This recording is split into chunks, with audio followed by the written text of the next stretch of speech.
अपनी चुनावी यात्रा के दौरान केंद्रीय गृह राज्य मंत्री नित्यानंद राय मंगलवार को सुगौली के बिशुनपुरवा रोड स्थित भाजपा नेता रामगोपाल खंडेलवाल के आवास पर पहुंचे। इस दौरान केंद्रीय गृह राज्य मंत्री नित्यानंद राय ने जनता से भारी संख्या में पश्चिम चंपारण लोकसभा के भाजपा उम्मीदवार डॉक्टर संजय जायसवाल को वोट देने की अपील की। नित्यानंद राय ने प्रधानमंत्री नरेंद्र मोदी के काम की तारीफ करते हुए कहा कि पीएम का नाम और काम और जय श्री राम का नाम का इतना असर है कि सभी लोग प्रधानमंत्री नरेंद्र मोदी में विश्वास जता रहे हैं। तेजस्वी यादव के 300 सीट जीतने के दावे पर केंद्रीय गृह राज्य मंत्री नित्यानंद राय ने कहा कि इंडिया अलायंस वालों की जमानत जब्त हो जाएगी। बिहार की 40 की 40 सीट एनडीए की झोली में आएगी। सुनिए नित्यानंद राय को। और माननीय प्रधानमंत्री जी ने कहा है ओबीसी का आरक्षण खत्म करने की ताकत की औकात किसी को नहीं है और ओबीसी आरक्षण नीति को लागू संपूर्णता से प्रधानमंत्री जी ने कैसे कराया। उच्च शिक्षण संस्थाओं से लेकर बहुत सारी संस्थाओं में ओबीसी के आरक्षण के बावजूद भी जो सीटें खाली रख ली जाती थी या खाली रह जाती थी उसको भी सरकार, केंद्र की सरकार ने ऑर्डर कर उसको भरने का आदेश दिया और आज वह सब सीटें भरे गए हैं और भरे जाएंगे। सर क्या लगता है सर 400 पार होगा? हाँ बोलते हैं 400 पार तो होगा ही होगा। 400 पार तो जो लक्षण विधेयक हो जाएगा। तो इस प्रकार ओबीसी जो विपक्ष मुद्दा उठाता है, भड़ाम फैलाता है, तो आपने तो पहले जैसे विपक्ष बोले वैसे हम समझ गए कि आप यही सब 3-4 बात बोलिएगा तो हम उत्तर देना शुरू कर दिए। पूरे बिहार में सर एनडीए को कितना सीट जीतने की? तो बस थोड़ा सा 1-2 मिनट। तो इस तरह से माननीय मोदी जी ने जो ओबीसी के आरक्षण को इतना मजबूती प्रदान किया, आज केंद्र की सरकार में जितने ओबीसी मिनिस्टर हैं कभी इतने मिनिस्टर्स किसी सरकार में नहीं होते थे ओबीसी। और संविधान को समाप्त करने की बात करते हैं, उनसे पूछना चाहता हूं कि जब 1974 में कांग्रेस ने लोकतंत्र की हत्या कर दी, संविधान को ताक पर रखकर तानाशाह करके लोकतंत्र की हत्या करने लगी, इमरजेंसी लगा दी, चुनाव रोक दिया, प्रेस वालों को भी जेल में बंद कर दिया, सामाजिक राजनीतिक नेताओं को जेल में बंद कर दिया, प्रेस पर भी प्रतिबंध लगा दिया गया।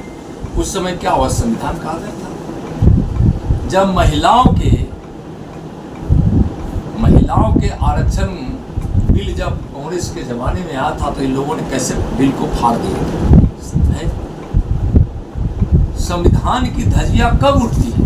जब संविधान का अपमान कब होता है? जब संविधान के भाव के अनुरूप काम नहीं किया जाता। संविधान का भाव क्या है कि देश की अखंडता और एकता को मजबूत करे, गरीबों को हक मिले, न्याय हो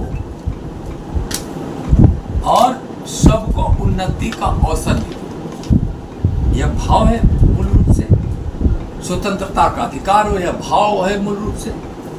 अब हमेशा कांग्रेस को उठाकर देखिए जो इस तरह के काम कभी नहीं किए, गरीबों को अपमानित की, गरीबी हटाएंगे, गरीबी बढ़ती गई। लेकिन प्रधानमंत्री जी ने इस देश के संविधान के भावना के अनुसार देश से गरीबी मिटनी चाहिए, 25 करोड़ लोगों को गरीबी रेखा से बाहर ले। अरे भाई बाहर है, बाद में बात कीजिए। संविधान की भावना है कि एक इस देश के अंदर अखंड भारत का भाव हो।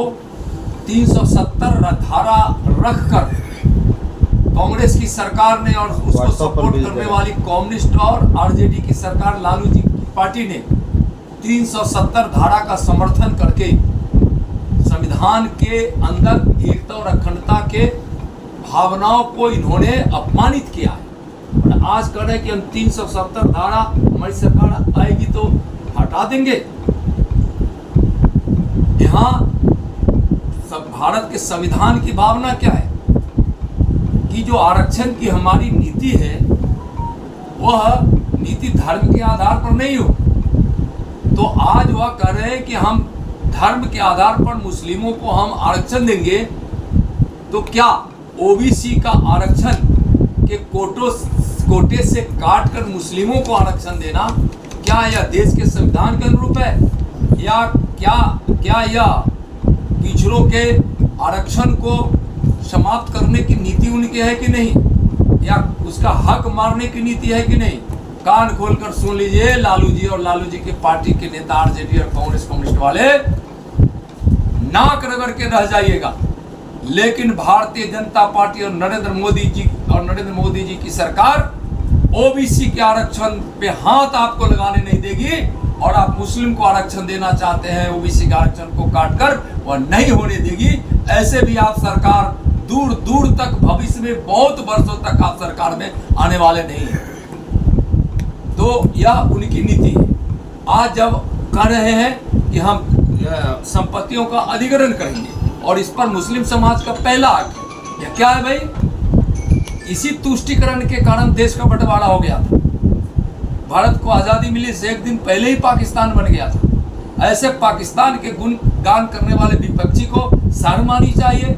जिस देश को खाने के लिए आटा नहीं है, जिस देश में शांति नहीं है, जो देश सुरक्षित नहीं है, उसको आदर्श मान कर ये लोग राजनीति करने वाले आरजेडी और कांग्रेस के लोग क्या बात करेंगे? संविधान का मजाक उड़ाने वाले लोग हैं, ओबीसी का आरक्षण छीनने वाले लोग हैं, उसमें हकमारी करने वाले लोग हैं। और बिहार की 40 सीट जीतेंगे और देश में हम भारतीय जनता पार्टी एनडीए माननीय प्रधानमंत्री नरेंद्र मोदी जी के नेतृत्व में 400 सीट पार करेंगे।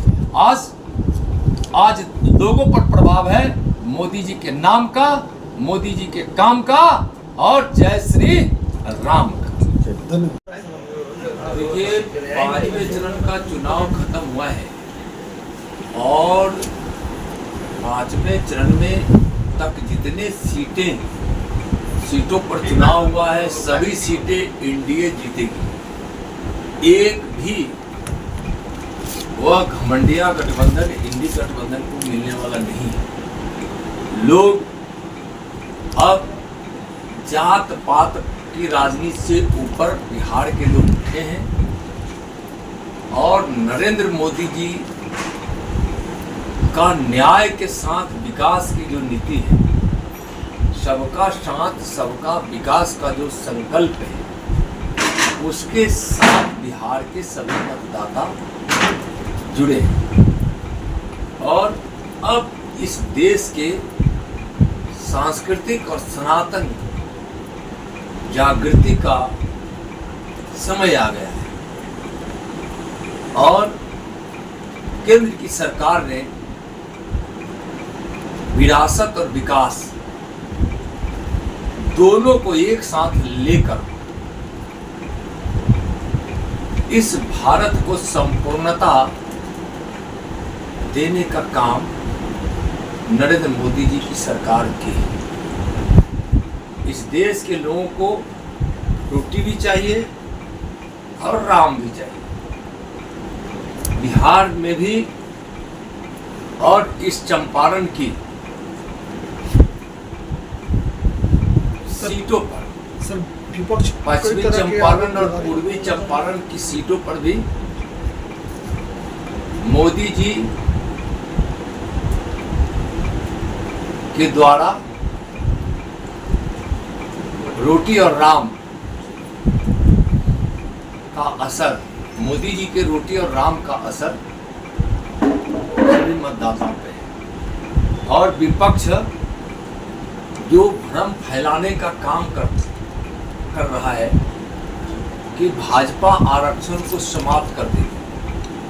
हम विपक्ष के सारे नेताओं से, लालू जी समेत कांग्रेस और कम्युनिस्ट के नेताओं से, तेजस्वी जी से भी हम पूछना चाहते हैं कि अगर आप ओबीसी के आरक्षण के करने का काम और उस नीति पर पहल करने का काम माननीय मोदी जी, भारत के कर्मयोगी प्रधानमंत्री जी ने ही किया है। जैसे ओबीसी आयोग को संवैधानिक दर्जा नहीं मिला, वह ओबीसी के आरक्षण पर दखल नहीं कर सकता था। लेकिन आज जब उसको आयोग का दर्जा हो गया तो कभी भी प्रशासनिक ऑर्डर से ओबीसी का आरक्षण कभी कोई सरकार खत्म कर सकती थी, उसको अब नहीं कर सकती है।